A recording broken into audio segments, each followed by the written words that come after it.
우리 옆에 분들과 이렇게 인사하겠습니다. 예수님은 나의 구세주이십니다. 우리의 신앙을 사도신경으로 하나님께 고백하도록 하겠습니다. 나는 전능하신 아버지 하나님, 천지의 창조주를 믿습니다. 나는 그의 유일하신 아들, 우리 주 예수 그리스도를 믿습니다. 그는 성령으로 잉태되어 동정녀 마리아에게 나시고 본디오 빌라도에게 고난을 받아 십자가에 못 박혀 죽으시고 장사된 지 사흘 만에 죽은 자 가운데서 다시 살아나셨으며 하늘에 오르시어 전능하신 아버지 하나님 우편에 앉아 계시다가 거기로부터 살아있는 자와 죽은 자를 심판하러 오십니다. 나는 성령을 믿으며 거룩한 공교회와 성도의 교제와 죄를 용서받는 것과 몸의 부활과 영생을 믿습니다. 아멘. 찬송가 435장 나의 영원하신 기업. 찬송가 435장입니다.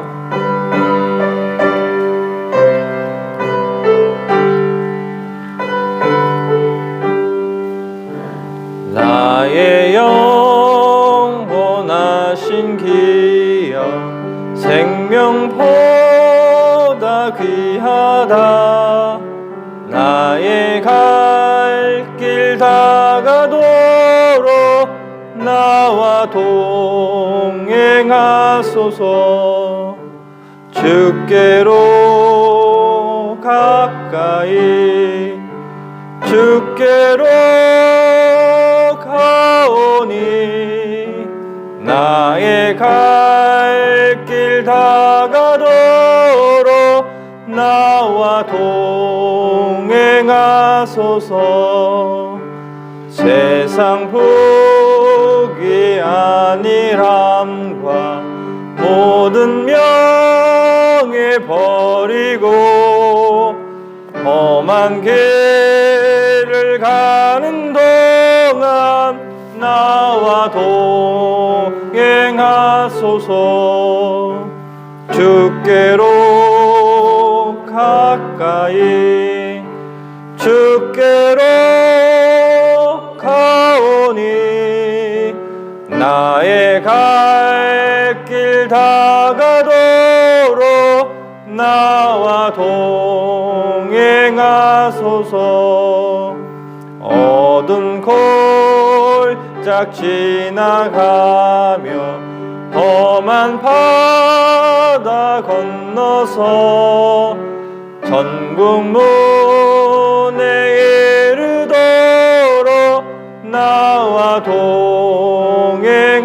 동행하소서. 주께로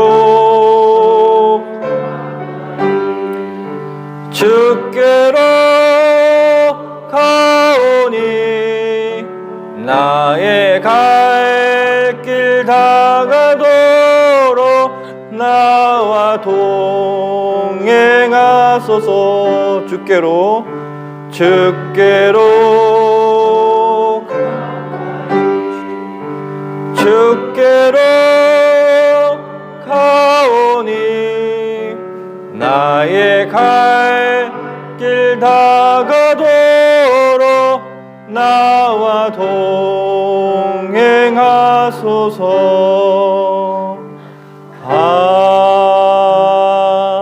아멘. 거룩하신 하나님 아버지 감사합니다. 오늘도 주의 말씀을 듣고 또 우리의 마음속에 새기려 주님께서 허락하신 예배처에 나와 있습니다. 하나님 말씀하시고 나의 갈 길을 주께서 인도해 가시는 말씀이 되게 하여 주시옵시고 주의 말씀이 늘 동행되어 하나님이 기뻐하시는 하나님께 영광 올리는 우리 모두만 될 수 있도록 하나님 이 아침을 열어 주시옵소서. 감사하며 예수님의 이름으로 기도드렸습니다. 아멘. 오늘 우리에게 주신 말씀은 창세기 7장 13절에서 24절까지 보도록 하겠습니다. 창세기 7장 14절에서 24절까지 같이 교독합니다. 13절입니다. 곧 그날에 노아와 그의 아들 셈, 함, 야벳, 노아의 아내와 세 며느리가 다 방주로 들어갔고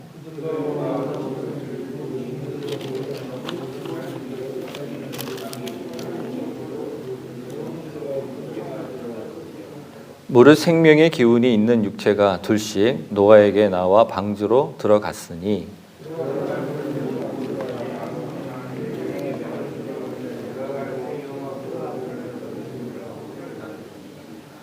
홍수가 땅에 40일 동안 계속된지라 물이 많아져 방주가 땅 위에 떠올랐고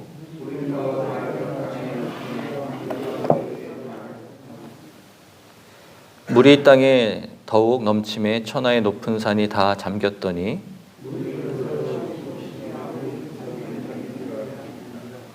땅 위에 움직이는 생물이 다 죽었으니 곧 새와 가축과 들짐승과 땅에 기는 모든 것과 모든 사람이라.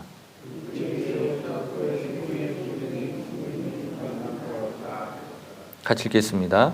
지면의 모든 생물을 쓸어버리시니 곧 사람과 가축과 기는 것과 공중의 새끼까지라. 이들은 땅에서 쓸어버림을 당하셨을 때 오직 노아와 그와 함께 방주에 있던 자들만 남았더라. 물이 150일. 아멘. 오늘 이렇게 말씀을 좀 이렇게 보시게 되면요, 7장 13절과 거기서부터 쭉 시작해서 18절까지 이렇게 좀 보시면 되고요. 또 19절부터 24절까지의 이렇게 문맥을 이렇게 나눠서 이제 보시면 어떤 특징이 있냐면 13절서부터 18절까지의 내용을 보시면 하나님의 구원이 어떻게 이루어지는지가 보여지고요. 그 다음에 19절부터 24절까지 보시면 하나님의 심판이 어떻게 지금 이 땅에서 이루어지고 있는지를 볼 수가 있습니다. 그래서 오늘 이제 말씀을 이제 하나님 편에서 한번 저희가 말씀을 먼저 한번 보도록 하겠습니다. 하나님 편에서 보시게 되면은 성취가 일어나야 돼요. 어떤 성취가 일어나야 되냐면 본인이 말씀하신 것이 이 땅 가운데 반드시 일어나야 됩니다. 그 일어나는 것을 우리는 성취라고 하지 않습니까? 그러니까 구원의 성취가 일어나야 되고 하나는 어떤 성취? 심판에 대한 성취가 반드시 일어나야 됩니다. 그러다 보니까 13절부터 18절까지 내용을 한번 보실 때 어느 이제 부분을 보시냐면 13절입니다. 곧 그날에 노아와 그의 아들 셈, 함, 야벳과 노아의 아내가 세 며느리가 다 어디에 들어갔고? 방주에 들어갔고라고 됐어요. 방주에 들어갔다. 그날에 방주에 들어갔다. 그 얘기는 뭐냐면 비가 오고 그 다음에 7일째 되는 날까지도 그 방주에 들어가 있었다라는 현재 완료형으로 써서 있어요. 원어를 보게 되면. 그러면 하나님 입장에서는 누가 들어가야 되는 겁니까? 노아와 그 식구들이 방주에 들어가 있어야 되는 거예요. 그 다음에 쭉 14절을 쭉 내려오시면 어디에는 15절까지 보겠습니다. 무릇 생명의 기운이 있는 육체가 둘씩 노아에게 나와 방주로 어떻게 했습니까? 들어갔다. 그래서 됐어요. 그 다음 16절에도 뭐합니까? 그에게 명령하신 대로 들어가매 여호와께서 그를 들여보내시고 같이 읽습니다. 문을 닫으시니라. 결국 누가 문을 닫은 거죠? 노아와 그 가족이 문을 닫았을 거예요, 분명히. 그런데 하나님이 문이 닫게 하셨다라는 의미를 갖고 있어요. 그러니까 방주에 타야지만 되는데 하나님이 명령하신 대로 노아와의 가족과 그 다음에 하나님이 이 땅에 지으신 생물들, 피조물들 중에서 하나님이 지명한 모든 피조물들이 그 방주에 들어가야지만 구원이 이루어지는 거죠.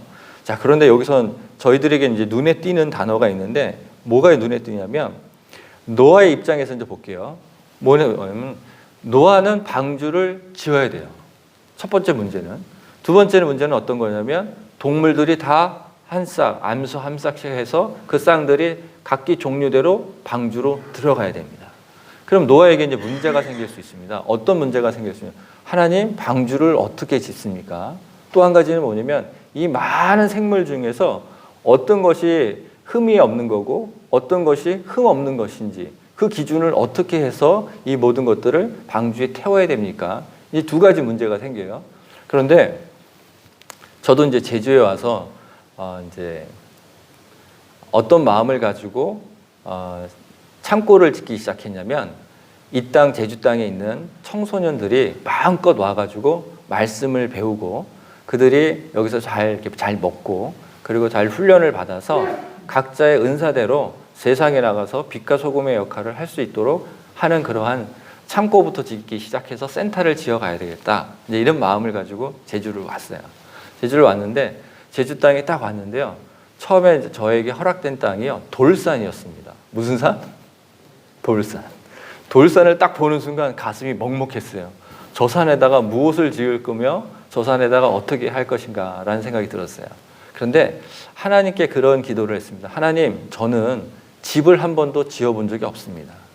그리고 이 돌이 이게 가득 차 있는 이 산을 어떻게 해서 거기다 기초를 두고 거기다가 창고를 짓고 그렇게 해서 센터를 지어갈 만한 저에겐 능력이 없습니다.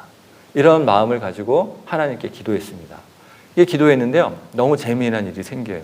제가 손을 잘 못 대고 있으니까 어떤 사건이 일어나냐면 저희 땅에 어느 한 동네 어르신이 오셔서 농사를 지러 왔으면은 속마음을 아직 드러내진 않았습니다. 농사를 지러 왔으면 여기다 컨테이너부터 갖다 놓고 농사를 시작하면 돼 그러시더라고요. 그래서 제가 어떻게 했냐면 그분의 말씀을 듣고 뭐냐면 순종하는 마음에서 관계를 잘 맺어야 되니까 순종하는 마음에서 컨테이너를 갖다 놓기 위해서 어떻게 갖다 놔야지 생각했는데 아예 저걸 부르셨더라고요. 그걸 뭐죠? 포크레인. 6W라고 하더라고요. 그 포크레인을 부르셔서 거기를 이제 이렇게 뭐라 그러죠? 다진다고 하죠. 그런 거를 다지고 있는데 민원이 들어와가지고 신고가 들어갔어요. 신고가 들어가가지고 바로 뭐 했냐면 하던 일을 멈추고 30분 만에 하던 일을 멈추고 어떻게 됐냐? 아시죠? 지방자치단에서 경찰이 온 겁니다. 자치경찰이 와가지고 뭐 하냐면 불법으로 했기 때문에 어떻게 됩니까? 모든 것을 중단하고 멈추십시오라고 했어요.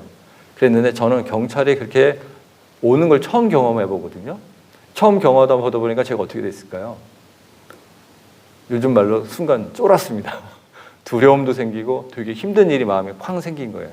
그래서 얼마 있다가 이제 경찰서를 갔습니다. 경찰서를 갔는데 사정이 이렇게 됐습니다. 그랬더니 경찰이 이제 뭐라고 얘기하냐면 너무 말이 길다는 겁니다. 했습니까? 안 했습니까? 불법을 행위를 했습니까? 안 했습니까? 그걸 묻더라고요, 저한테요. 그래서 그걸 했다고 얘기하면 동네 분들이 다 걸려 들어가는 거예요.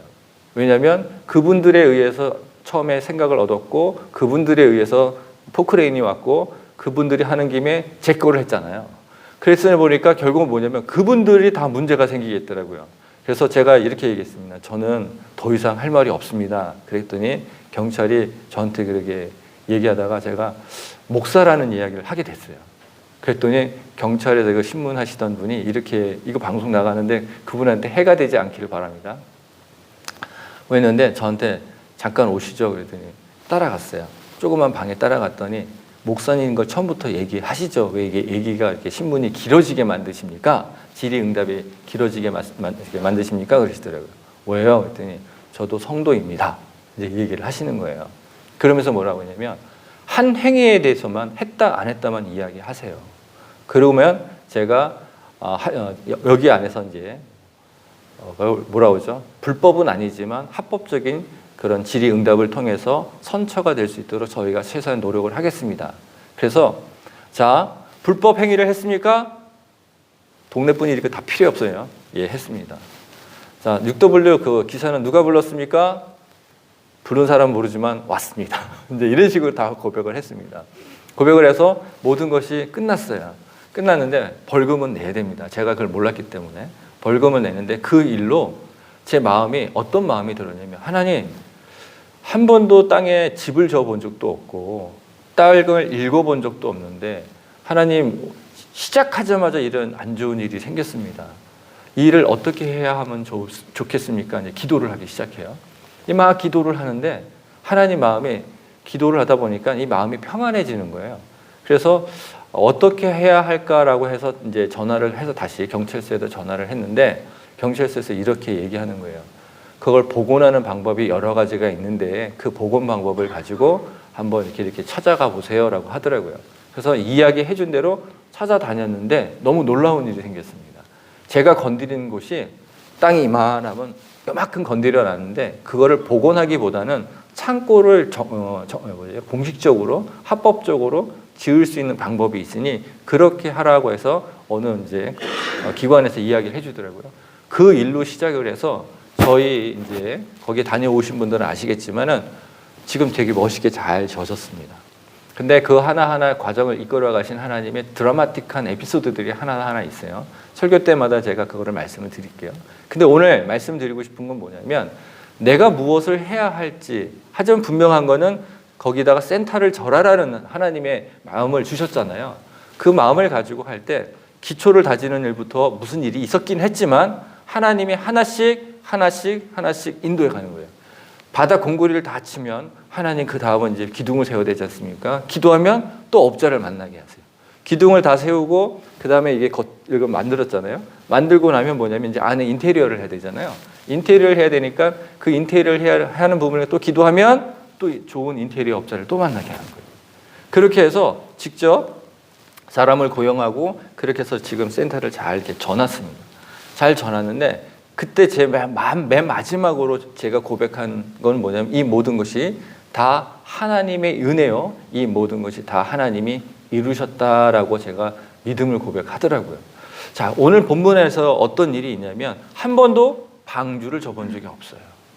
또 한 가지는 뭐예요? 한 번도 동물들이 다 이렇게 암수 한 쌍씩 나와가지고 태울 수 있는 능력이 없어요. 누구에게는? 노아에게는 없습니다.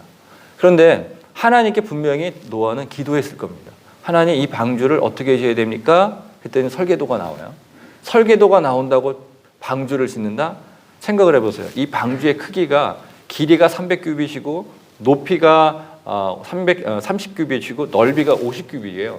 이걸 다 현재 수치로 다 바꿔버리면 어느 정도 크기가 되냐면 축구 운동장만한 그 크기가 되는 겁니다. 그리고 그때 당시에 그 원목이 어떤 원목을 썼는지 모르겠지만 제가 센터를 져보니까 이 원목을 쓰는 것도 이게 보통 일이 아니더라고요. 선택하는 것도 그렇고 그 길이도 그렇고 저는 제 생각에는 이렇게 쭉 해서 놓으면 잘 있겠지 했는데 이게 나중에 보니까 휘더라고요. 이거 잘못 찐 거죠.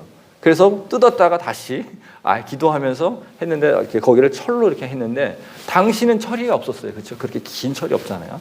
근데 그 모든 기술들을 갖다가 모르고 있을 때 하나님께서는 그 모든 것이 지워질 수 있도록 인도해 가셨을 것이다 저는 믿습니다. 그래서 분명하게 방주를 지어가요. 자, 방주를 짓는데 문제는 뭐냐면 여러분들도 아시겠지만 이 새들과 동물들이 여기 좀 있어 그러면 여기 있습니까? 절대 안 있습니다. 새 한 마리도 잡아다 놓고 가만히 있으라고 해도 있을 수가 없어요. 그런데 하나님의 형상을 담게 하신 노아, 하나님께 뭘 받았습니까? 은혜를 받은 노아에게는 하나님께서 특별한 걸 주셨어요. 뭐합니까? 새들아 이리 와라 그러면 어떻게 될까요?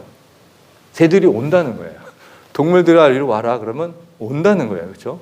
동물이 얼마나 많았겠습니까? 그 종류만 해도 많았을 텐데 다 오는데 와서 자기네들끼리 놀면요 애들이 뒤섞이고 싸우고 난리가 나는데 어떻게 해요? 순종해서 그대로 있는 거예요. 그렇게 있다가 때가 돼서 방주에 타게 하는데 이 모든 것을 다 누가 하셨다고 고백할 수 있을까요? 노아 입장에서 본다면 이 모든 것을 하나님께서 다 인도하셨다라고 고백을 할 수 있을 거예요. 그래서 성경에 어디에 이 말씀이 기록이 되어 있냐면 한번 볼게요. 6장을 보겠습니다. 6장을 보시게 되면 8절에 보겠습니다. 그러나 같이 읽습니다. 시작.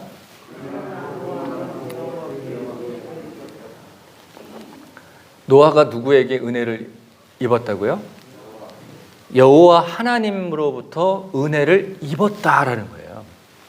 그러니까 은혜가 이제 여기서 어떤 역할을 했는지를 저희가 조금 한번 살펴볼 텐데요. 저는 어렸을 때부터 불교 집안에서 자랐고요. 잡신이 섬기는 그런 집안 속에서 자랐어요. 그런데 하나님의 은혜와 사람이 주는 이런 은혜는 차원이 다르다는 것을 저는 하나님을 만난 이후로부터 알게 됐습니다. 하나님의 은혜를 받으면요. 내 종교심이 그 전에 뭐가 있었든 간에 그걸 뚫고 들어와요. 어디를 뚫고 들어오냐면 제 상식을 뚫고 들어오기 시작하고 제 가치관을 뚫고 들어오고 다 뚫고 들어옵니다. 뭐가? 하나님의 은혜가 저를 뚫고 들어와요. 뚫고 들어오면 뭐냐면 기존의 가치관은 버리게 되고 하나님이 생각이 무엇인지를 받아들이는 새로운 가치관이 들어옵니다. 그 은혜는 얼마나 큰 힘이 있냐면 기존의 것을 다 버리고 하나님이 새롭게 공급하시는 걸 받는 것이 하나님의 은혜예요. 세상 사람들이 아무리 뭐라고 해도 하나님이 주시는 은혜가 나한테 쾅 하고 밀려 들어오고 뚫고 들어오기 시작하면 기존 것은 다 필요가 없는 겁니다. 다 버리게 돼요. 내가 그동안 살아왔던 상식, 내가 그동안 생각했던 문화 다 버리게 되고 하나님으로부터 다시 시작하는 거예요. 그러니까 어떻게 되죠? 제일 많이 바뀐 게 아내는 저기 증인으로 있는데 제 말이 바뀌기 시작하는 거예요. 어떻게 바뀌었을까요? 똑같은 쓰는 단어이지만 제일 우리가 쓰는 많은 단어 중에 사랑이라는 단어 많이 쓰잖아요. 하나님의 은혜도 시작은 사랑으로부터 시작해서 그 은혜가 제 안에 침투해서 들어왔는데 사랑이라는 단어가 세상에서 쓰는 사랑하고 하나님 편에서 쓰는 사랑이 전혀 다르다는 거예요. 나는 이렇게 사랑하면 이 아이들과 내 주변의 이웃이 내 사랑을 알아주겠지라고 생각을 해요. 그런데 하나님의 은혜를 받고 그 하나님의 사랑을 전할 때는 그 방식이 아니에요. 이게 저를 새롭게 시작하게 하는 하나님의 은혜가 저한테 시작이 돼요. 그래서 이 은혜로 시작을 하다 보니까 말을 다시 배워야 되겠는 거예요. 어떤 거? 내가 쓰는 용어를 다시 배우기 시작합니다. 내가 쓰는 단어의 의미를 다 바꾸기 시작합니다. 그래서 하나님을 인격적으로 만난 이후 하나님의 은혜가 쾅 하고 저에게 밀려 들어오고 침투해 들어오니까 제가 갑자기 벙어리가 됩니다. 말을 못해요. 내가 쓰는 말이 이게 하나님 편에서 쓰는 것인지 예전에 살아왔던 인생살이 속에서 내가 쓰고 있는 건지 그래서 단어들을 다시 한번 말씀 안에서 정리하기 시작합니다. 그래서 한동안 아내하고 말을 안 했어요. 왜 말을 했냐면 말을 하면 뭐죠 이게? 내가 좋아한다, 내가 사랑한다 이렇게 표현을 하면 이게 하나님 편에서 쓰는 건지 내 인간적으로 쓰는 것인지 이게 확인이 안 되니까 그렇게 처음에 말을 잘 못하겠더라고요. 그래서 꿀먹은 버럭머리처럼 말을 좀 더듬기도 하고 그렇게 하기 시작했어요. 그런데 이 은혜가 들어오니까요. 너무 놀라운 사실은 뭐냐면 하나님께서 이 창세기서부터 계시록까지 말씀하신 것이 하나씩 이렇게 문맥상을 보시면 이번에는 하나님이 용서하는 하나님의 사랑을 보여주시고 오늘 같은 말씀을 본다면 어때요? 하나님께 나에게 사랑을 보여주시는데 구원의 사랑을 느끼게 되고 또 뭐합니까? 하나님께서 심판을 하시는데 그것도 하나님이 의인과 악인을 구별하기 위한 하나님의 사랑의 방편이라는 것을 깨닫게 돼요. 결국 뭐냐? 하나님의 은혜가 저에게 침투되고 우리 모두에게 침투돼서 우리가 하나님의 은혜를 받는다 그러면 세상이 아무리 뭐라고 한다 하더라도 뭐합니까?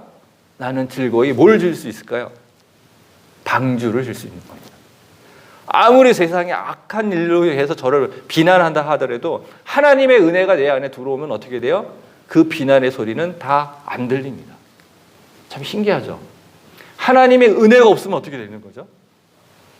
주변 사람들이 뭐라 그러면 요동칩니다. 또 하나님의 은혜가 내가 없으면 어떻게 되죠? 주변 사람들이 나한테 욕하죠. 방주를 너가 미쳤냐. 노아는 분명히 이렇게 들었을 거예요. 지금 비가 그렇게 단 이래 한 번도 온 적도 없고 홍수가 창월하게 있었던 적도 없는데 방주를 짓는 자체가 뭐죠? 바보짓인 거예요. 그러면 한두 사람 그랬겠습니까? 모든 사람들이 지나가면서 다 모든 것을 이야기했을 때 노아가 지킬 수 있었던 건 뭐죠? 하나님께서 그 일을 행하신다는 그 은혜를 입었기 때문에 주변 사람이 아무리 뭐라고 하더라도 다 뭐하죠? 자기를 지켜나갈 수 있는 겁니다. 이 시간 여러분들에게 한 가지 놀라운 말씀의 진리를 말씀을 드리면 은혜 받으시기 바랍니다. 은혜 받는 자는요 하나님이 주신 것을 다 지켜갈 수 있는 강한 담대함을 주시고 세상이 아무리 뭐라고 해도 흔들리지 않습니다. 그래서 이런 일들이 이제 노아가 겪으면서 이런 생각을 할 거예요. 하루 이틀이 아니라 1년, 2년, 그 다음에 50년, 60년, 70년, 100년, 120년 동안 뭐 합니까? 방주를 쳐가요. 그러면 하나님이 주시는 은혜는 최소 몇 년짜리입니까? 120년짜리입니다. 오늘 우리 본문이 노아 때 일어난 일들을 본문이 우리에게 하나님이 주셨어요. 제가 여러분들한테 선포합니다. 최소한 120년짜리의 은혜를 받으시기 바랍니다. 그렇게 120년짜리를 받아서 그 믿음을 가지고 살아가는, 은혜를 가지고 살아가는 자에게 하나님 뭐라고 하셨냐면 9절에 그는 하나님과 동행 뭐 했습니까? 하였다라고 했어요. 그렇죠? 하나님으로부터 받은 은혜를 가지고 세상에서 아무런 모란 비난이 온다 하더라도 그것을 가지고 하루하루 열심히 방주를 지어갈 때는 하나님의 그 사람을 뭐라고 본다고요? 그는 나와 동행하는 자다라고 말씀하세요. 여러분들은 어떤 분들입니까? 하나님과 동행하시는 분들입니까? 아니면 하나님과 동행하지 않는 분들입니까? 우리가 120년짜리를 받았으면 어떻게 된 거죠? 하나님과 동행하는 저와 여러분만 되시길 다시 한번 축원합니다. 이 동행을 할 때 놀라운 일이 생겨요. 300년을 동행하면 어떻게 되죠? 300년을 동행하면 에녹과 같이 될 수도 있는 거예요. 근데 우리는 300년을 살아본 적이 없어요. 그렇죠? 120년도 살아본 적은 없어요. 근데 그러면 이제 에녹은 어떤 것을 하나님의 은혜를 받아서 동행을 했을까요? 오늘 말씀의 하반절에 있었던 걸 심판에 가는 부분을 받았어요. 어떤 걸 받았냐면 애를 낳는데 애의 이름을 뭐라고 지라고 해야 됩니까? 무드셀라라고 지라고 하신 거예요, 하나님이. 근데 무드셀라라는 이름의 그 뜻을 갖고 있는 게 뭐냐면 창을 던지다라는 거예요. 어원적으로 보면 창을 던지다. 그러니까 당시에 이제 어떤 일들이 있었는지를 봐야 되는데 당시에 이제 장수가 싸우잖아요. 그러면 장수가 싸우거나 이쪽 진영 저쪽 진영이 있으면 양 진영에서 누가 나오면 창 던지는 자가 나와요. 창 던지는 자가 나오는데 창 던지는 자가 이제 서로 장수를 해서 향해서 싹 던지면 어떻게 될까요? 서로 피하고 뭐 할 수도 있잖아요. 근데 창 던지는 자가 던지면 어떻게 되냐면 상대방의 그 장수가 그걸 하나를 맞았다. 그래서 그가 죽었다. 그러면 이쪽 진영은 어떻게 될까요? 의기양양해지는 거예요. 그래서 그렇게 싸우게 된 게 다윗과 골리앗 얘기하고도 비슷한 경우죠. 그렇게 돼서 창 던지는 자가 되게 중요한 겁니다. 근데 창 던지는 자가 무드셀라가 제일 오래 살잖아요. 제일 오래 사는데 무드셀라라는 이름의 또 하나의 그 의미는 뭐냐면 이 자가 죽으면 창 던지는 자가 죽으면 우리 진영을 지키는 자가 죽으면 뭐한다? 심판한다라는 메시지가 있어요. 그러니까 아이를 탁 낳는데 뭐죠? 얘는 창 던지는 자요. 얘가 죽으면 어떻게 되는 거예요? 하나님의 심판이 도래된다는 겁니다. 그럼 아버지 입장에서 이제 어떻게 생각을 해야 되는 거죠? 아들이 어떻게 잘 자라길 바라면 좋은 거죠? 창 던지는 자로 자라야 되고 절대 죽으면 안 됩니다. 얘가 죽으면 어떻게 되죠? 위에 할아버지뿐만 아니라 모든 민족들이 다 지금 친인척가계잖아요. 당시는 이 족보가 그렇게 많이 퍼져 있을 때가 아닙니다. 위로도 다 친인척이고 밑으로도 다 친인척이고 주변도 다 친인척 관계예요. 가깝든 멀든 다 친인척 관계예요. 근데 내 아들이 죽으면 어떻게 돼요? 하나님의 심판이 이루어지는 거예요. 그러면 에녹 입장에서 보면 하나님의 은혜를 받은 자예요. 에녹도 하나님의 은혜를 받았는데 하나님의 은혜를 받은 자는 항상 주변이 뭐라고 해도 뭐합니까? 하나님이 주신 말씀을 지켜가는 힘이 있잖아요. 그러니까 뭐예요? 누구를 잘 보호했을까요? 무드셀라를 잘 보호했을 뿐만 아니라 무드셀라가 죽으면 하나님의 심판이 일어난다고 그런 복음을 분명히 전했을 겁니다. 그것을 누가 또 들었냐면 노아도 분명히 들었을 거예요. 그런데 이 모든 것들을 듣고 하나님께서 심판하신다는 것을 주변 사람들이 팽배하게 전했지만은 결국은 누가 믿었습니까? 에녹만 믿었고 무드셀라만 믿었고 그 다음에 무드셀라의 그 자녀가 또 라멕이잖아요. 근데 라멕은 누구의 또 아버지가 되는 거죠? 노아의 아버지가 되는 겁니다. 그래서 그분들은 믿었는데 그 믿음이 있는 사람들만 빼놓고는 다 하나님이 심판하신다는 걸 절대 믿지 않았던 거예요. 자, 그래서 제가 이제 성경을 한 번 더 확인을 합니다. 분명히 하나님께 은혜 받은 자, 또 하나님께 의인이라고 칭함받은 자, 하나님과 동행하는 자는 결코 뭘 받지 않죠? 심판받지 않아요. 그러면 성경이 1.1핵도 틀린 게 없잖아요. 그러면 이제 확인을 해봐야 되는데 오늘 심판받아서 모든 사람들이 다 물속에 잠길 때 의인은 물속에 잠겼는지 안 잠겼는지 저는 그게 또 궁금하더라고요. 그래서 성경을 쭉 계산을 해서 한번 찾아봐요. 그러면 노아가 지금 방주에 들어갔고 그 다음에 종류대로 들어갔고 문이 닫혔습니다. 다쳤는데 그 바깥에 의인은 살아있으면 됩니까? 안 됩니까? 절대 한 명도 살아있으면 안 돼요. 그러면 누구부터 확인을 하면 되죠? 노의 아버지인 누구죠? 라멕을 확인하면 돼요. 라멕의 나이를 확인해 보니까 몇 세에 죽습니까? 라멕이 959세에 죽어요. 959세에 죽는데 라멕은 그러면 홍수의 심판이 일어나기 전 언제 죽었을까요? 5년 전에 죽습니다. 제가 계산을 해보니까 5년 전에 죽어요. 자, 그 다음에 무드셀레는 언제 죽었을까요? 당일날 죽었다, 7일 전에 죽었다. 성경의 문맥상으로 보시면 나중에 확인해 보세요. 홍수의 심판이 일어나기 7일 전에 죽습니다. 그리고 그 7일이라는 그 숫자는 오늘 그날에라는 그 말하고 연결이 돼 있어요. 결국 뭐냐면 한 명도 죽지 않았다는 거예요. 뭐에 의해서? 하나님의 심판에 의해서 한 명도 죽지 않았다는 겁니다. 그럼 오늘 저와 여러분이 받아야 할 메시지가 있습니다. 뭐냐면 제가 오늘 120년짜리 뭘 받으라고 하셨습니까? 은혜를 받았다. 120년짜리 은혜를 받은 사람은 하나님이 항상 동행해 주신다. 하나님께 은혜를 받고 하나님의 은혜를 입어 동행하는 자에게는 하나님이 하나 칭해 주시는 게 있는데 그게 무엇이다? 너희들은 나의 자녀다라는 칭함이 있는데 예수 그리스도로 말미암아 칭함받는 게 뭐냐면 우리는 의인이라 칭함을 받았다. 그러면 죽음이 언제 몰려올지 모르지만 우리에게는 어떠한 근거가 있습니까? 나는 의뢰받은 자요. 나는 예수 그리스도로 말미암아 구원을 받은 자요. 나는 의인이라 칭을 받았기 때문에 언제 어느 때 우리에게 죽음이 온다 하더라도 우리는 반드시 어디로 들어간다? 천국으로 들어간다는 그 진리를 믿으시기 바랍니다. 이 진리가 우리를 흔들지 않을 거예요. 그런데 오늘 예배드리고 밖에 나가면 바로 어떻게 하죠? 그걸 뺏어가려는 여러 가지 영적 싸움들이 반드시 일어날 겁니다. 그럴 때 은혜 받은 자는 항상 뭐가 안 흔들리죠? 이 진리가 흔들리지 않습니다. 그래서 주변에서 아무리 나한테 뭐라고 하더라도 나는 뭐를 지켜갈 수 있다? 하나님이 주신 언약을 지켜갈 수 있는 능력이 있습니다. 그 힘이 있습니다. 주변이 아무리 뭐라 하더라도 뭐합니까? 그들이 저희들한테 아무리 뭐라 하더라도 그들에게 다시 진리를 선포할 수 있는 그 힘이 있습니다. 그런 힘을 받아서 오늘도 저와 함께 모든 분들이 주 안에서 승리하시기 바랍니다. 오늘 말씀을 정리해 보겠습니다.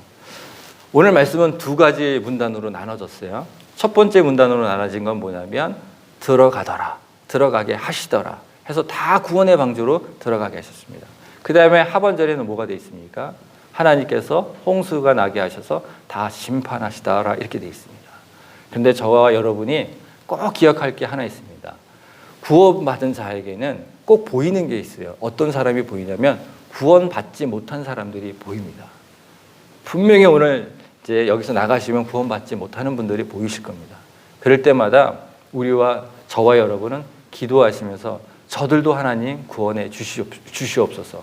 저들도 내가 하나님께 받은 그 120년짜리 은혜를 받고 하나님과 동행하는 삶을 살게 하셨던 것처럼 제 언어를 바꾸고 제 삶을 바꾸고 모든 것을 바꾸셨던 것처럼 저들에게는 심판이 일어나지 않도록 주여 저들에게 복음을 전하게 하시고 그들도 이곳에 와서 함께 예배 드릴 수 있도록 인도하여 주시옵소서. 그래서 그 모든 것을 이루어 가실 때마다 하나님이 기뻐 일하시는 것을 볼 때마다 우리가 하나님께 찬양을 드리고 하나님께 영광이 되는 그런 남은 삶이 될 수 있도록 다시 한번 주의 이름으로 축복합니다. 아멘. 기도하겠습니다. 하나님 아버지 감사합니다. 우리가 무엇이간데 주님의 은혜가 우리의 생각과 우리의 마음과 영혼 속으로 침투해 들어오셨습니다. 저희들이 주의 은혜를 만나고 난 이후부터 말이 바뀌고 생각이 바뀌고 성경을 읽을 때마다 주의 생명과 같은 말씀을 깨닫게 해주시니 감사드립니다. 하나님, 주께 은혜 받은 자가 주께서 하신 말씀을 기억하고 그 모든 것을 준행해 갈 수 있도록 인도해 가시는데 저희들이 무엇이겠는데 너희들이 나와 동행자다. 너희들은 나와 함께 가는 의인이라 칭해 주셨습니다. 하나님, 그 힘을 받아서 오늘도 구원의 방주에 예수 그리스도와 함께 복음을 전할 수 있는 그러한 삶이 될 수 있도록 인도하여 주시옵소서. 하나님의 심판이 임하지 않도록 다른 이들을, 내 이웃을, 내 가족을 볼 때마다 기독케 하시고 그들 모두를 주님께서 주님 때의 구원에 가실 때 우리가 그들에게 말씀을 전하게 하시고 하나님의 메시지를 전하게 하셔서 그들 모두가 구원의 방주에 예수 그리스도와 함께 천국으로 갈 수 있도록 인도해 주시옵소서. 이 모든 것을 이루실 우리 주 예수 그리스도의 이름으로 기도드렸습니다. 아멘. 하늘에 계신 우리 아버지, 아버지의 이름을 거룩하게 하시며 아버지의 나라가 오게 하시며 아버지의 뜻이 하늘에서와 같이 땅에서도 이루어지게 하소서. 오늘 우리에게 이러할 양식을 주시고 우리가 우리에게 잘못한 사람을 용서해 준 것 같이 우리 죄를 용서하여 주시고 우리를 시험에 빠지지 않게 하시고 악에서 구하소서. 나라와 권능과 영광이 영원히 아버지의 것입니다. 아멘. 오늘 저희가 이제 기도할 제목을 제가 오늘도 두 가지를 드리겠습니다.